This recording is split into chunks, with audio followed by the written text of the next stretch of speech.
정말 지난해 여러분들을 정말 이 소름 끼치게 만든 흉악 사건, 흉악 범죄들 많았죠. 그 흉악범들은 지금 어떻게 지내고 있을까요, 이인철 변호사님?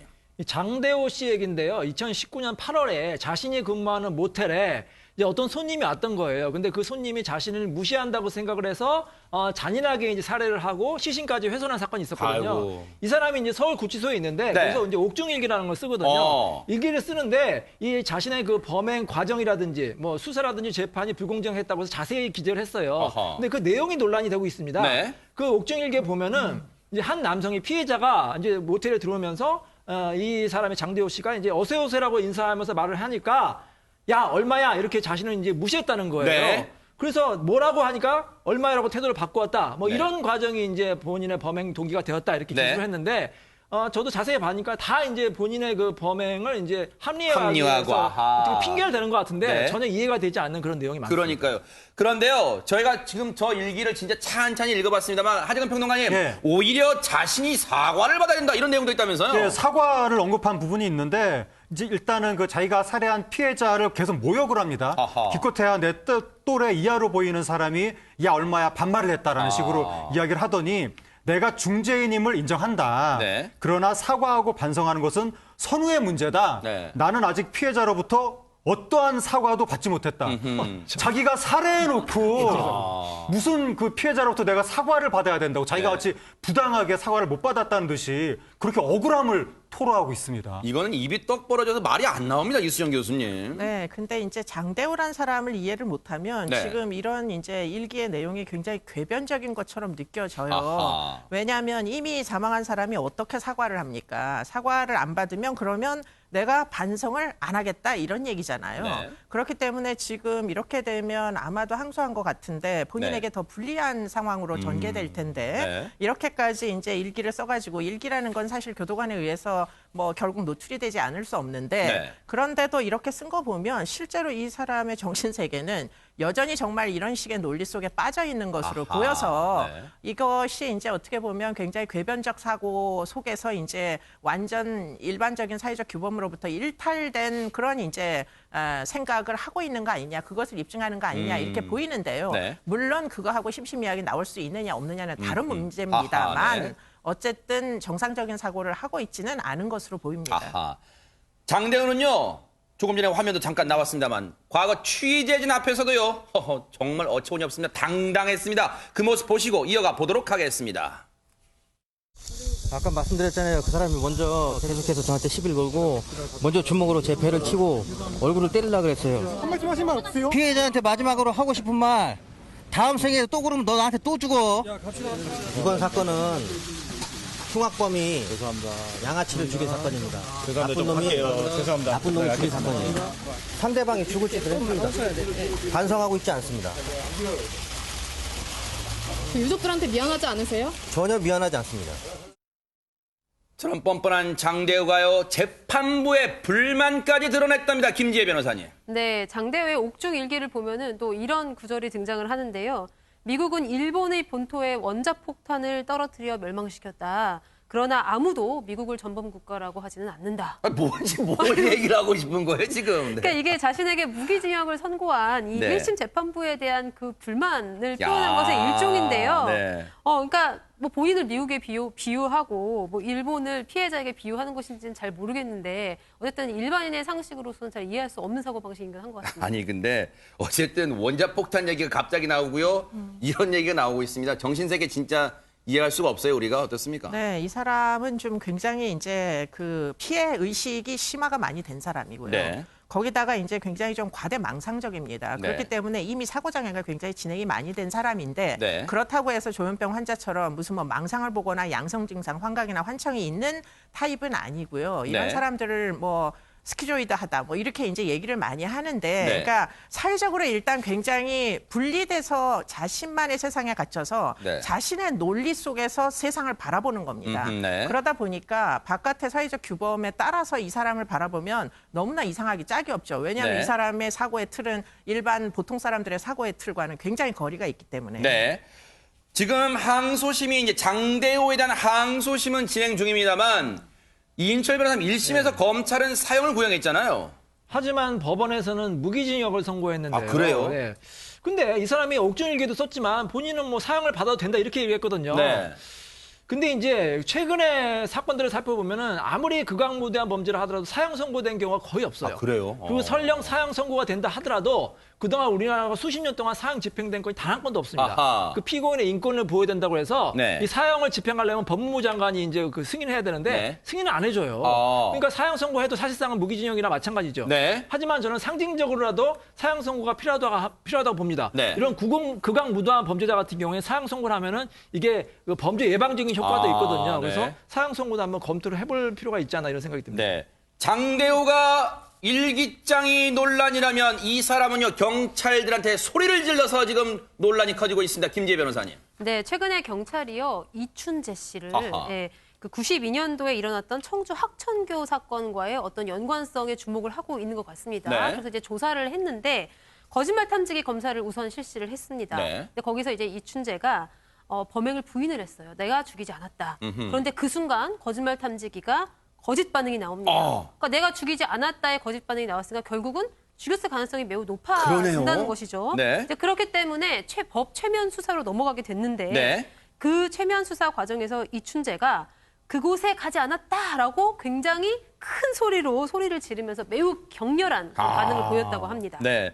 경찰이 이춘재 소행이라고 의심하는 이 학천교 사건이라는 게 대체 뭡니까? 하재근 평론가님. 예, 92년 4월 달에 이제 저녁 8시쯤에 충청북도 청주 학천교 네. 인근에서 10대 여성 사체가 발견된 아하, 사건인데 세상에. 당시에 옷을 입지 않고 양손이 네. 스타킹으로 묶인 채 아하. 땅속에 묻혀 있었던 거예요. 네. 특히 여기서 양손이 스타킹으로 묶여 있었다는 점이 이춘재 수법하고 비슷하다. 그렇게 경찰은 보는 겁니다. 근데 이수정 교수님, 사실 이춘재는 그동안 어떻게 보면 범행을 계속 자백해 왔었는데 이번에는 고성까지, 괴성까지 지르면서 이 부인했다. 이건 좀 처음 들어본 얘기 같습니다. 글쎄 이제 뭐 어떻게 보면 라포가 유효한 기간이 종료된 거 아니냐 이렇게 이제 생각이 드는 게 네. 사실은 그 전의 사건들에 대해서 내가 했노라고 이제 답변을 했던 이유는 네. 사실은 어쩌면 윤 씨라는 존재를 알았기 때문일 수도 있겠다. 아하. 그리고는 이제 경찰에 여러 가지 이제 초등학교 아이가 실종됐는데 그 사건은 사실은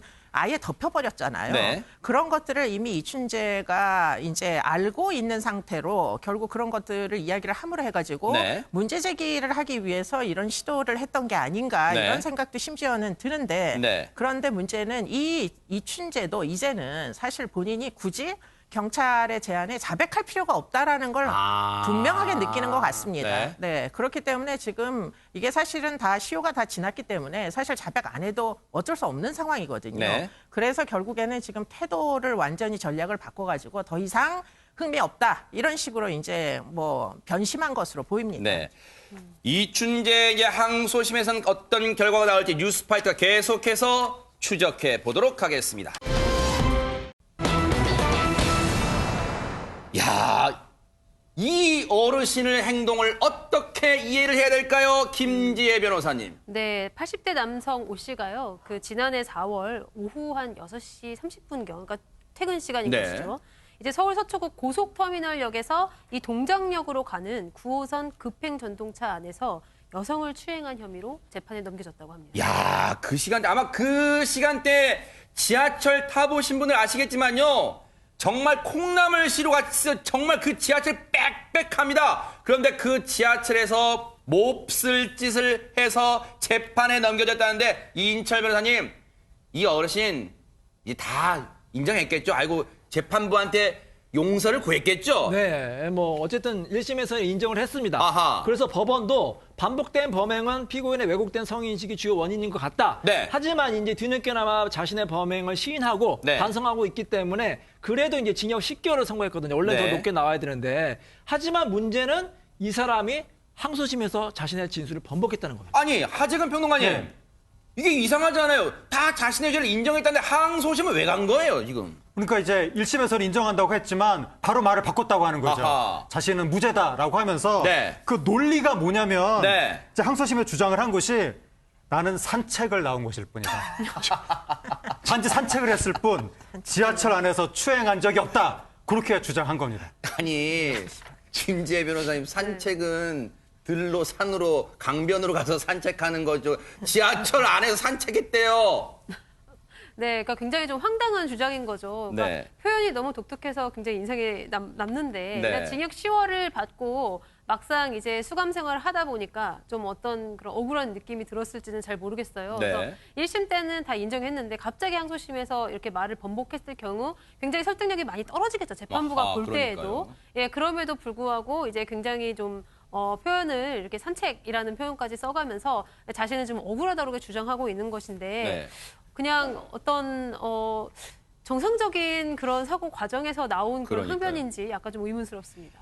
이수정 교수님, 네. 이 피고인이 80대 남성입니다. 네. 그는 자신의 행동에 대해서 산책이라는 표현을 썼어요. 무슨 심경이, 무슨 마음이 담겨 있는 거예요, 네, 여기? 이런 이제 논리를 중화 이론이다. 범죄학에서 보면 일종의 이제 물타기 이론이다 이렇게 얘기하거든요. 사실은 누구보다도 본인이 왜 처벌받아야 되는지 잘 알 겁니다. 그런데 문제는 그런 종류의 이제 어떤 습벽일 가능성이 굉장히 높아요. 네. 그러니까 문제 의식도 없이 아주 붐비는 시간 저녁 6시 반 퇴근 시간입니다. 네. 지하철이 붐비는 거 뻔히 알면서 들어가면 신체가 접촉된다는 거 뻔히 알면서 고의적으로 네. 산책할 시간이 아니에요. 이 시간대는. 그 시간대를 이용해서 지하철을 탄 걸 보면 네. 이미 이제 이 사람은 습벽 같은 게 진행이 굉장히 많이 된 것 같다 이렇게 보입니다. 네. 그런데요, 항소심까지 갔잖아요. 재판부도 사람입니다. 뭔가 훈계를 하고 타이를 쓸 것 같은데요, 하재근 평론가님. 예, 항소심 재판부가 뭐라고 그랬냐면 네. 오랜 시간 피해자를 따라다녔던 피고인의 행태가 성추행범의 교본에 가깝다. 하필이면 지하철에 사람이 제일 많은 퇴근 시간대에 특정 구간을 반복해서 오간 점을 산책이라고 볼 수가 없다라고 하면서 1심하고 동일하게 징역 10개월 선고했습니다. 네. 이 사람이요, 이 80대 노인이 어떤 식으로 추행을 했냐면요, 고속터미널역과 당산역 있잖아요. 거기를 반복해서 오간 거예요. 이쪽으로 갔다가 이쪽, 쉽게 말하면 상행선 갔다가 다시 방향 바꿔 턴, 하행선 갔다가 이렇게 특정 구간을 반복했다는 겁니다. 그 행동이 성추행범의 교본 같다고 2심 재판부는 본 거예요. 이수정 교수님, 네. 이거는 진짜 재판부가 어떻게 이 사람의 범죄를 판단한다고 볼 수 있을까? 이 표현이 어떻게 의미가 담겨 있습니까? 그러니까 재판부가 정확하게 봤다 이렇게 이제 아하, 보이는 게 네. 사실은 이제 성추행을 아주 자연스럽게 하려면 사람과 사람과의 거리가 물리적으로 가까워질 수밖에 그러겠네요. 없는 네. 시간대를 선택하잖아요. 네. 더군다나 가장 붐비는 구간만 왔다 갔다 하면서 결국은 시제적 접촉이 목적이니까 네. 결국은 행선지가 없는 어떤 행동의 패턴을 보인다는 겁니다. 아하. 그렇기 때문에 지금 이런 성추행 사건의 제일 큰 문제는 네. 사실은 피해자의 진술과 가해자의 진술뿐이 없다 보니까 네. 이 진술을 입증을 못하면은 결국은 나는 추행한 적이 없다 이렇게 이제 주장하면 굉장히 어려운데 네. 이 재판부가 결국은 교본이라고 이야기한 것은 네. 이 재판은 80대 이 피고인에 대한 재판뿐만 아니라 다른 이제 유사한 추행, 지하철 이제 성추행 사건의 재판부에서도 참고하라 이런 얘기로 보입니다. 네. 예.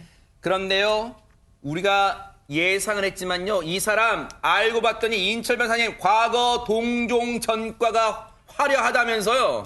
이 사람이요, 알고 보니까 상습범이었던 거예요. 아하. 총 4번의 전력이 있습니다. 세상에. 그 중에서도 3번은 실형 선고를 받은 전력이 아이고, 있고요. 네. 추행죄 등, 그러니까 이게 한 번만 한 게 아니죠. 처음 만약에 했으면은 혹시 실수를 했나 보다 이렇게 보는데 법원에서도 전과를 안 볼 수가 없거든요. 전과를 네. 보니까 이 사람이 상습범이었던 거예요. 아하. 그리고 뭐 산책 뭐 오늘 하는데 아니 사실 산책 나왔다고 쳐도 산책 중에도 뭘 성추행할 수가 있거든요. 그러니까 여기에 이 사람이 정말 잘못 변론을 하고 있는 거예요. 네. 산책을 가는 중에 아니 출퇴근하면서도 이렇게 성추행하는 사람이 있거든요. 네. 그러니까 이게 완전 히 이 사람 잘못 지금 잡은 거예요. 네. 그래서 이 사람이요 또 심지어는 2심 판결에 불복해서 대법원에 상고했다고 합니다. 아이고. 하지만 제 생각에 대법원에 상고해도 네. 아마 형이 그대로 나올 것으로 보입니다. 혹시라도요, 이쯤에서 반성하고 넙죽 엎드려서 판사님 잘못했으면 이제라도 제가 죄를 뉘우칩니다라고 하세요. 안 그러면 대법원에서 괘씸죄에 걸려서 더 형량이 늘어날지도 모른다. 이런 생각도 해봅니다.